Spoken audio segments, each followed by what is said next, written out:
Right, hi guys. In today's video, I want to take a look at ADHD Leveling Tool. This is a free compressor program, plugin, sorry. I just want to take a quick overview of it because I've been looking for free alternatives to some of the paid software that's out there, and this has gotten some pretty great reviews from what I've read. Here we go. Here's what it looks like. So what I've done is I've recorded a short acoustic guitar part, just a pretty simple chord progression. Here's what it sounds like without the leveling tool on it.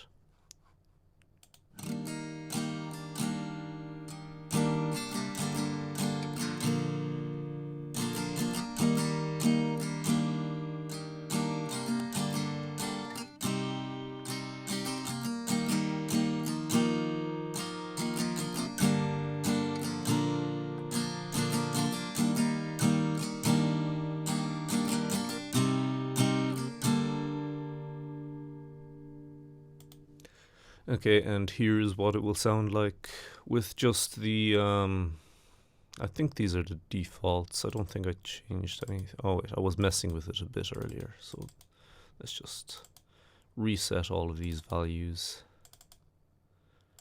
I think that was set to that. Yeah. Okay, so here's it with the default settings when you load up the plugin. Oh, sorry. Forgot to switch it on.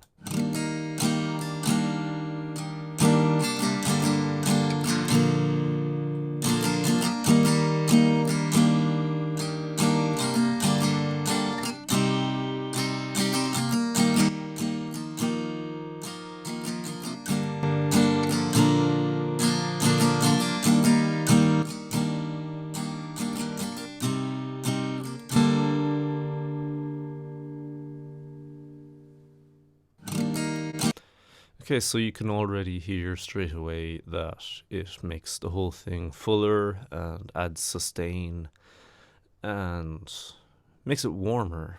So the leveling tool, it's sort of an emulation of a tube hardware compressor, which is cool.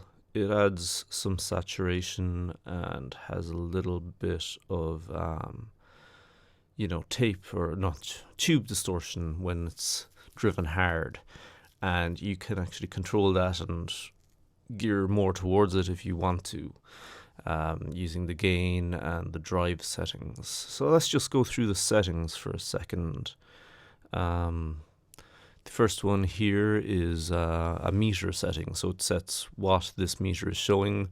Right now it's set to gain reduction, and if you flip it, it's set to just the output level. So not very interesting or useful, but whatever. And then you have sidechain high pass filter.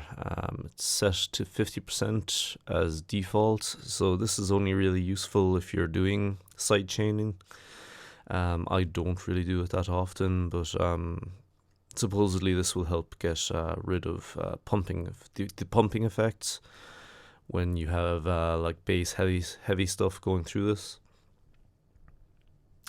Then you have your drive setting, and this is like how you control the tube saturation I was mentioning. If you want it to be more digital sounding, less analog, it's a digital tool obviously because it's a plugin, it's a program, but the emulation of the tube saturation is quite good. By default it's set to 75%. I've been leaving it roughly around there, or maybe take it down to 50, but it's up to yourself what you think sounds good. Yeah, so this is the gain knob then. It's set to 35% as default. That's really your makeup gain. Gain is what it would be called in any other plugin. And also it works in tandem with this drive. The more gain you have, the more tube saturation you're going to create.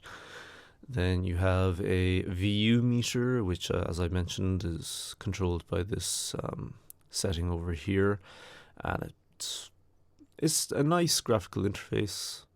It looks cool. Look, I always liked VU meters on real hardware. Then you have your peak reduction, which is essentially a threshold control with a different name.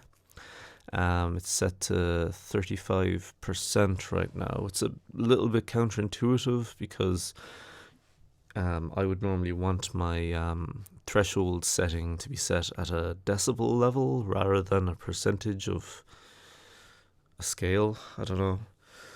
But that's what it does anyway. And then you have your attack and release. So the attack is the same as any other compressor. It's the amount of time it takes to kick in after it reaches the threshold. The release setting is the amount of time it takes for the compressor to stop working after it goes below the threshold.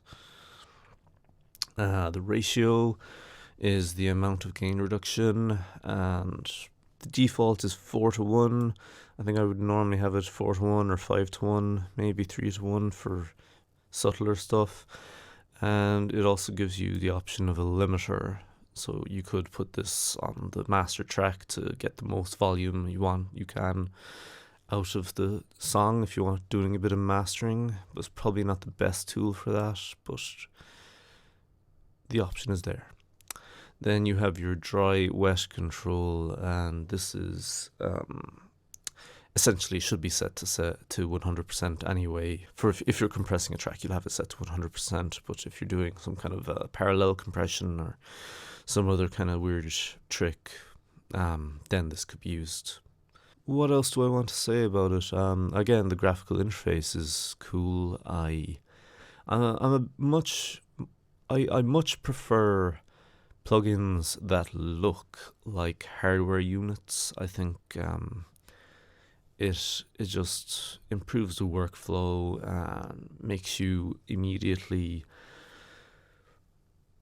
tune in with what's going on. I mean, it just seems more natural to have things that look like knobs that are labeled as what they are rather than a load of tick boxes and sliders. And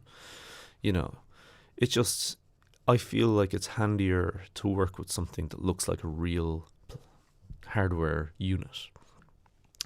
And the graphics are cool. It's nothing too fancy, but the VU meter looks great.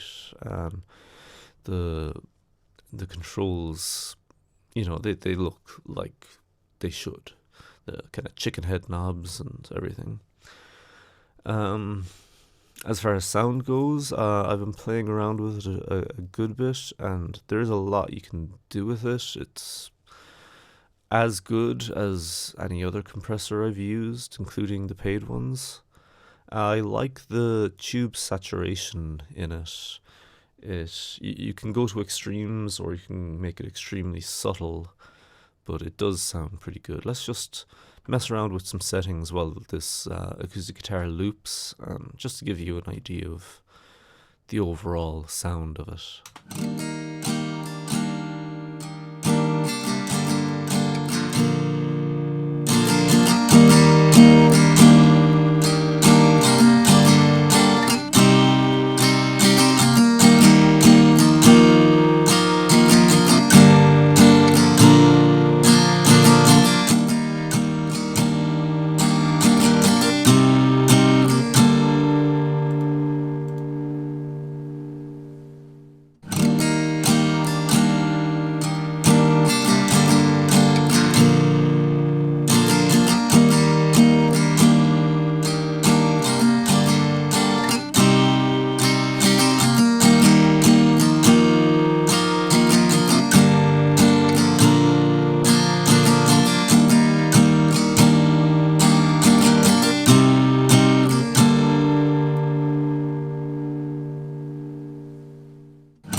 Yeah, so I don't really know. Just playing around with settings there. Nothing spectacular, but yeah, I'd recommend everyone goes and downloads this if they're looking for a free compressor program. It's very good. There's no frills to it really, except for the fact that it's got some nice tube saturation emulation. But yeah, it's intuitive and looks great and sounds good. I don't see any drawbacks to it over the paid options. So head over to ADHD Audio Tools. It's a free download. You have to put in a email address and that, but that's kind of normal.